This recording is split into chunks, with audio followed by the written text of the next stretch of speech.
Bonjour à toutes et bonjour à tous, je suis très heureuse de vous retrouver pour cette nouvelle vidéo spéciale pleine lune qui se passera le 7 mars 2023 aux alentours de 13h40 si je ne me trompe pas, et ce sera dans le signe de la Vierge. Alors ce signe de la Vierge, qu'est-ce qui nous amène? Eh bien c'est un signe qui aime l'ordre, l'organisation, la rigueur, que les choses soient bien établies, bien carrées. Donc cette pleine lune, ce qu'elle va nous amener, c'est justement à remettre de l'ordre, que ce soit à l'extérieur de nous ou même en nous. Alors à l'extérieur de nous, ça peut passer par un besoin de faire un nettoyage de printemps, par exemple dans votre maison. Vous séparer de tout ce qui est cassé, de tout ce dont vous n'avez plus l'utilité peut-être aussi. En tout cas, faire de la place pour laisser de nouvelles énergies entrer dans votre vie. Et puis à l'intérieur de vous et de nous, ça peut être le fait de vous libérer de certains conditionnements, de certaines croyances limitantes, d'avoir des idées peut-être désorganisées et de venir y mettre de l'ordre. Ça peut être aussi dans vos relations, faire place nette, des relations qui ne vous conviennent plus, d'autres qui vous conviennent mais où vous étiez peut-être confus. En tout cas, c'est une invitation à recadrer la situation, à remettre de l'organisation et de l'ordre dans notre vie.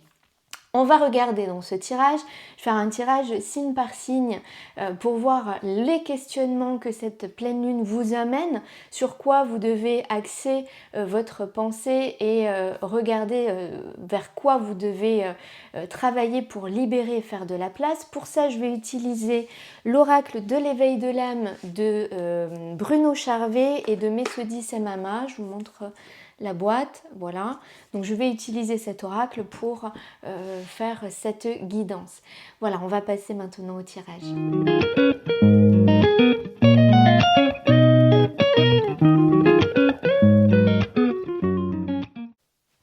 Avant de commencer le tirage signe par signe, je vous rappelle qu'en dessous, dans le descriptif, vous avez les chapitres qui vous permettent d'aller sur les signes qui vous intéressent. Donc je vous invite à écouter votre signe lunaire, votre ascendant et votre signe solaire, qui est normalement le premier qu'on regarde. Voilà, vous pouvez aussi aller regarder celui des personnes de votre entourage si ça vous intéresse, bien évidemment. On va commencer pour les béliers. Alors, les béliers, vous avez la carte qui s'appelle l'aide, le soutien. Donc ici, c'est une période avec le crépuscule, c'est une période qui vous invite à l'introspection. C'est une période de transition, c'est-à-dire que le soleil est en train de se coucher et on va aller vers la nuit. Ici, cette carte, elle vous parle de peut-être accepter de l'aide. Parce qu'ici, il y a peut-être quelque chose que vous vivez où vous ne pouvez pas y arriver tout seul. Et vous avez peut-être tendance à aller jusqu'à l'épuisement parce que vous n'acceptez pas l'aide que l'on vous porte. Peut-être que vous devez aussi oser aller demander de l'aide, vous tourner vers les autres et accepter que parfois vous avez besoin qu'on vous accompagne, qu'on vous tienne la main, comme ici. Cette carte, elle peut aussi vous parler de l'aide que vous pouvez apporter aux autres. Votre expérience, votre savoir, votre vécu peut aider des personnes autour de vous. Mais alors attention dans ce cas de figure, parce que aider l'autre ne veut pas dire le sauver. Et ça, c'est le triangle de Cartman où il faut faire attention entre sauveur, bourreau, victime, parce que on se déplace à chaque fois dans ce triangle et c'est assez malsain. Donc aider, oui, sauver, non. On vous invite à vous poser quelques questions. Est-ce que vous vous sentez victime aujourd'hui d'une situation dans votre vie, d'un aspect dans votre vie? Est-ce que vous avez tendance à vouloir sauver les autres? Voilà, cette pleine lune en Vierge vous demande de vous focaliser sur ces aspects-là, amis Bélier. On va regarder maintenant pour les taureaux. Donc les taureaux, vous avez la carte du crâne, la carte du deuil. Alors c'est une carte qui peut faire peur, mais ici il ne s'agit bien évidemment pas d'un décès. Elle vous parle d'une période de passage, d'une période de transition. Il y a quelque chose dans votre vie qui est en train de se terminer. Ça peut être un changement d'état aussi. En tout cas, c'est une situation que l'on vous invite à accepter. Ici, c'est un cycle qui est en train de se terminer. Eh ben, il ne faut pas résister parce que si vous êtes dans la résistance, vous ne laissez pas le nouveau rentrer. Et puis surtout, on vous dit que, ok, quelque chose se termine, mais préparez-vous à ce qui vient ensuite. Alors ici, les questionnements, c'est est-ce que vous acceptez les cycles? Parce que la vie, ce n'est fait que de cycles. Est-ce que vous êtes en lutte, en résistance face à une situation qui se termine? Ça peut être un état en vous qui est en train de se terminer, des sentiments, ça peut être une relation, ça peut être un travail, ça peut être tout changement. Est-ce que vous êtes en train de lutter pour essayer de résister et de vous y accrocher?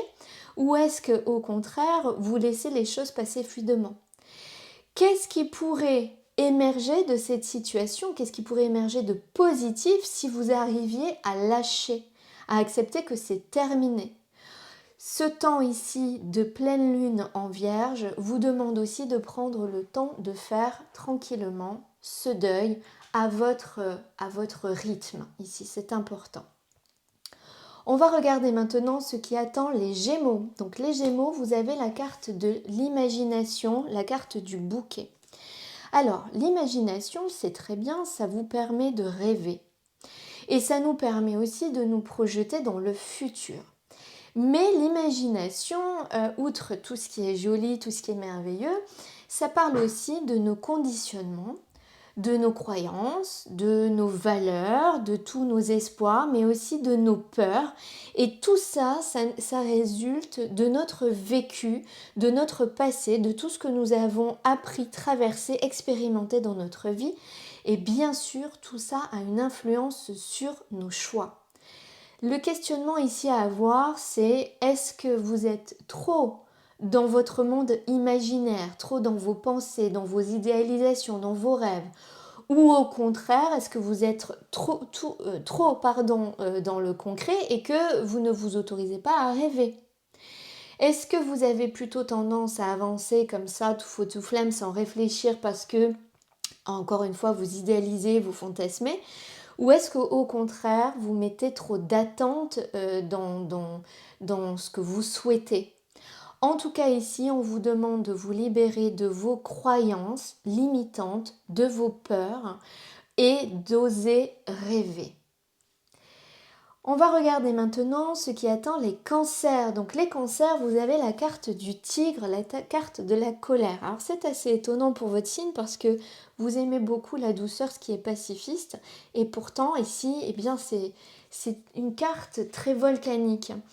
Ici, je pense qu'il y a beaucoup de tensions. Il y a une accumulation de frustration, de blessures, peut-être même de rancœur et de non-dits. Peut-être que vous n'avez pas verbalisé certaines choses et que là, ça bouillonne à l'intérieur de vous. Peut-être que vous avez un petit problème de communication pour dire aux autres ce que vous avez vraiment besoin. En tout cas, cette carte de la colère, c'est justement ça. S'il y a quelque chose en vous qui est en train de bouillonner, c'est parce qu'il y a un besoin fondamental en vous qui n'est pas respecté, qui n'est pas assouvi, que vous n'écoutez pas.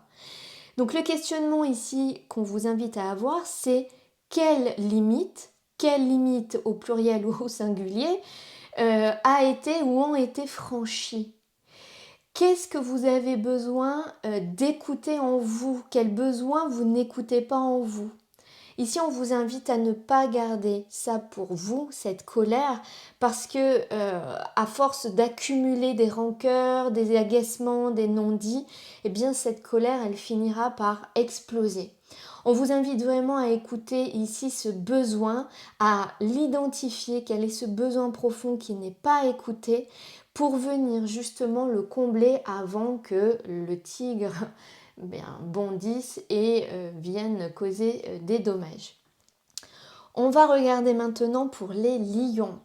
Les lions, vous avez la carte du troisième œil, carte de l'intuition. Ici, c'est une magnifique carte qui vous demande de vous connecter à votre intuition. La pleine lune en plus vous invite vraiment à ça, à plonger en vous, hein, ressentir, c'est tout le monde de l'émotionnel, des choses cachées, de l'intuition, des choses que l'on sait, de la médiumnité. Donc cette carte en plus vous invite vraiment à vous connecter à cette part de vous. Faites-vous confiance. Au fond, vous savez, vous ressentez les choses. Et cette lune, encore une fois, elle vient exacerber cette sensibilité. Donc ici, on vous invite vraiment à vous écouter, à écouter vos sensations, à écouter vos émotions, à prendre aussi une attention particulière sur vos rêves, mais aussi à écouter votre corps. Parfois, une intuition, elle va se manifester par une sensation, quelle qu'elle soit dans le corps. Peut-être agréable, peut-être désagréable. Donc prenez attention à ça. Et parfois aussi, on a une pensée qui passe, qui est furtive, c'est même pas une fraction de seconde. Eh bien ça, c'est une intuition. Quand une pensée commence à tourner, ça c'est de l'ego. Mais quand c'est furtif, tac, on a une information, puis elle glisse, ça c'est une intuition qu'il faut prendre en compte. Donc ici, on vous invite vraiment à sortir du contrôle et à vous faire confiance, amis lions. On va regarder maintenant pour les vierges. Les vierges, vous avez la carte du lotus, la carte du repos. C'est une très belle carte. Mais ici, c'est une carte qui vous dit que peut-être que vous vous sentez bousculé dans la vie, ou alors que vous êtes toujours dans le faire et que vous ne vous arrêtez jamais. Quoi qu'il en soit, vous avez besoin de vous poser ici, de venir écouter les limites de votre corps. Vous n'êtes qu'un humain. Vous avez aussi besoin de faire taire votre mental, hein. En plus, cette pleine lune, je vous rappelle, elle est dans votre signe. Donc je pense qu'ici, il y a beaucoup de choses qui sont en train de bouger. Donc on vous dit, calmez votre mental qui tourne en boucle et qui vous épuise. C'est le moment de vous accorder du temps et d'être bienveillant envers vous-même. Non seulement ce temps, il va vous permettre de vous poser, de vous ressourcer, mais en plus, il va aussi vous donner la possibilité d'y voir plus clair sur une situation où aujourd'hui votre mental tourne en boucle et vous ne pouvez pas voir la situation clairement.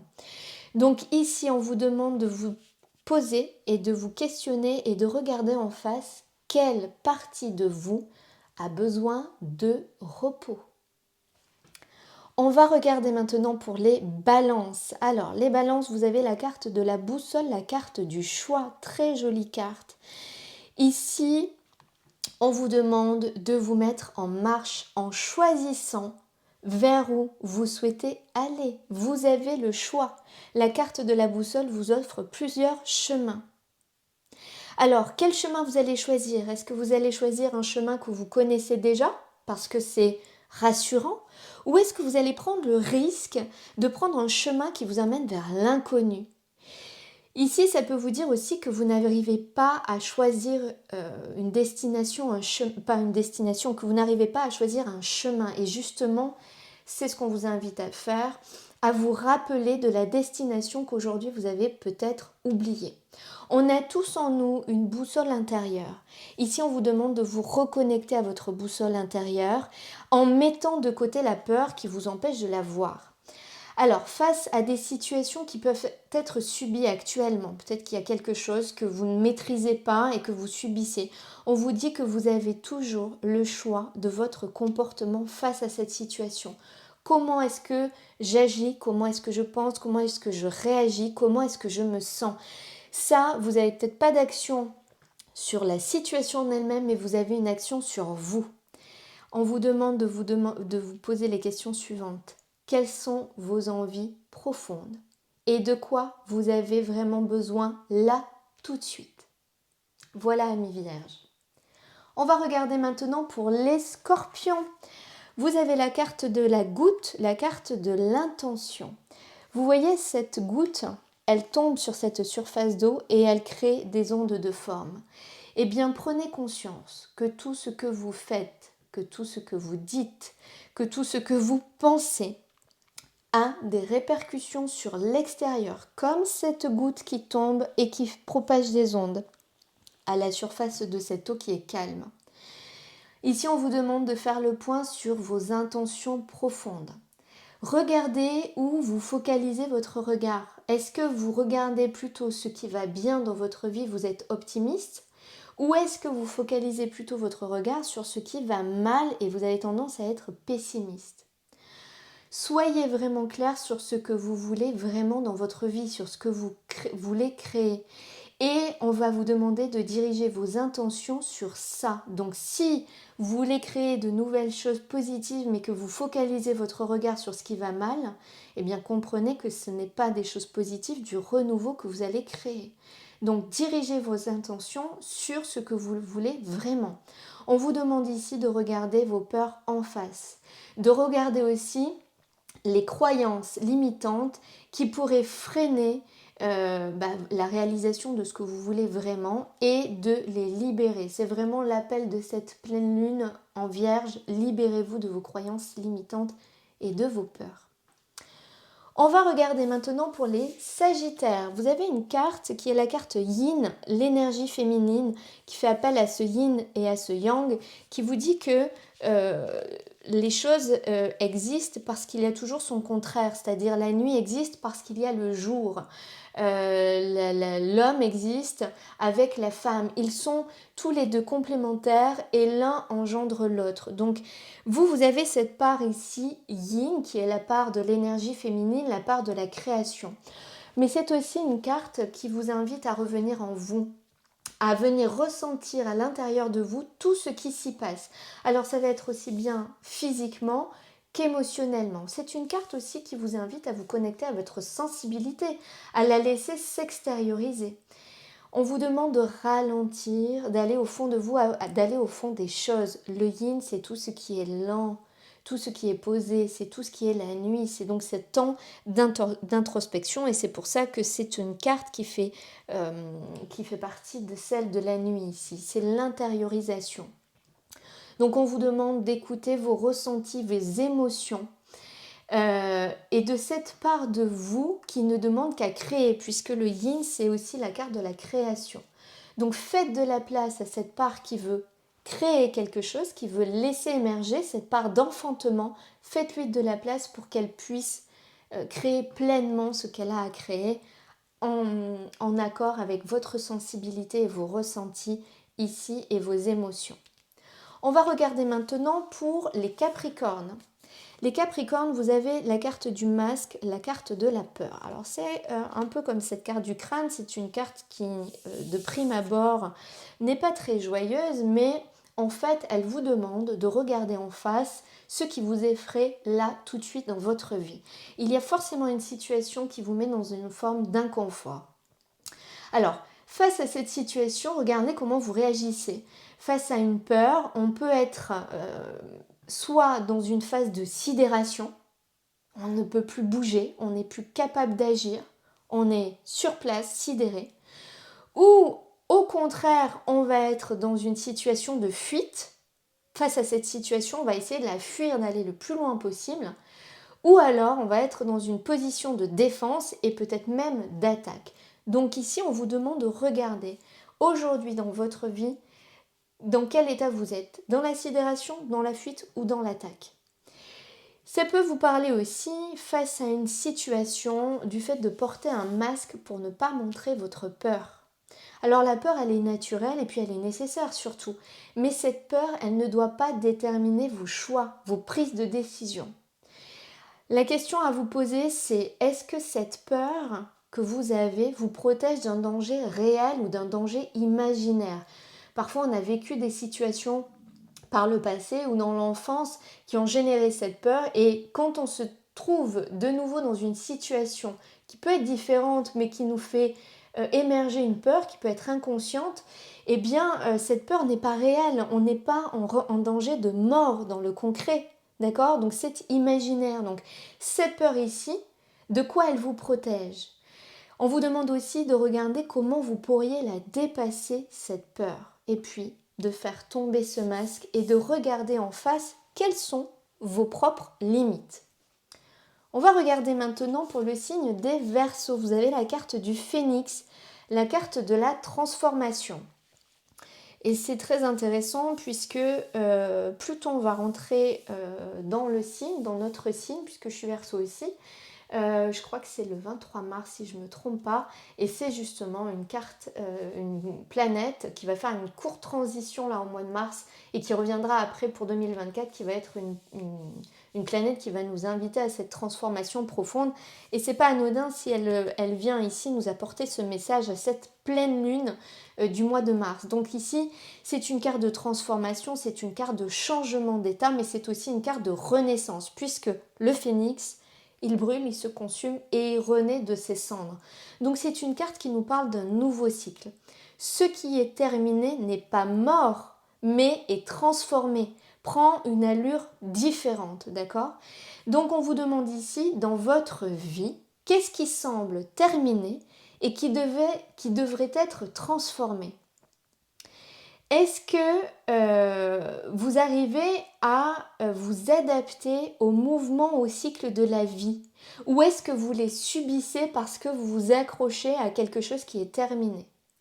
Ici, on vous demande vraiment de renaître de vos cendres et de faire peau neuve, d'avoir cette nouvel aspect flamboyant de ce phénix qui est revenu à la vie. Ok, quelque chose s'est terminé, vous avez laissé mourir une situation dans votre vie, une relation dans votre vie, un travail, un état, une prise de conscience. Maintenant, vous pouvez renaître plus léger et transformé. On va regarder maintenant pour le dernier signe du zodiaque qui est le Poisson. Vous avez la carte de la route, la carte de la fluidité. C'est une très belle carte ici, puisqu'on vous dit que c'est le moment d'avancer. On voit que cette route, elle est dégagée, le chemin est dégagé, les choses deviennent fluides. Il y a des blocages qui sont levés ou qui sont en passe d'être levés, peut-être parce que vous faites un travail. En tout cas, il y a des limites, des blocages, des situations qui sont en train de partir avec cette nouvelle lune, cette nouvelle pleine lune, du 7 mars. Et maintenant, on vous demande d'avancer, de passer la première et d'y aller. On vous demande aussi d'être attentif aux signes ou aux synchronicités qui peuvent arriver dans votre vie, parce que ce n'est pas anodin, mais ces signes sont là pour vous guider sur ce nouveau chemin. En tout cas, vous pouvez mettre ici en place de nouvelles choses, de nouvelles idées, de nouvelles actions, parce que tout est prêt pour que vous puissiez vous lancer. Mais le questionnement, c'est est-ce que vous savez saisir les opportunités qui se présentent à vous, et est-ce que vous savez provoquer cette chance ou pas? Donc ça, c'est aussi dans les blocages à lever. Qu'est-ce que vous mettez en place? Est-ce que vous passez à l'action avec cette nouvelle lune? Est-ce que vous avez fini de vous libérer de ce qui vous entravait? Et est-ce que vous êtes conscient de tout ce qui est en train de vous guider dans votre vie, les signes et les synchronicités? Alors ce tirage est maintenant terminé, j'espère que ça vous apportera des pistes de questionnement, de réflexion pour vous aider à passer cette pleine lune. Il faut toujours garder en tête que les cycles lunaires nous amènent des moments différents entre la pleine lune et la lune noire, c'est-à-dire maintenant, c'est une lune descendante. Donc c'est un moment où on nous invite à l'introspection, à descendre au fond de nous. Alors que la nouvelle lune, c'est une lune montante qui va nous demander de faire émerger de nouvelles idées. C'est une étape de création. Donc c'est toujours une aide, un support, ces énergies-là, pour nous aider à créer ce que l'on veut et à nous débarrasser de ce dont on n'a plus besoin. Voilà, donc j'espère que cette vidéo vous aura aidé en ce sens-là. Je vous remercie toujours de votre présence, de votre bienveillance. Pour m'aider, vous pouvez toujours commenter, ça m'aide à faire grandir cette chaîne, et puis surtout à liker, à vous abonner si ce n'est pas déjà fait, et puis à la partager en la faisant voyager. Peut-être que d'autres ont besoin d'entendre ces messages. Je vous remercie en tout cas de votre soutien et de votre aide. Il ne me reste plus qu'à vous souhaiter une merveilleuse journée et je vous dis à très bientôt.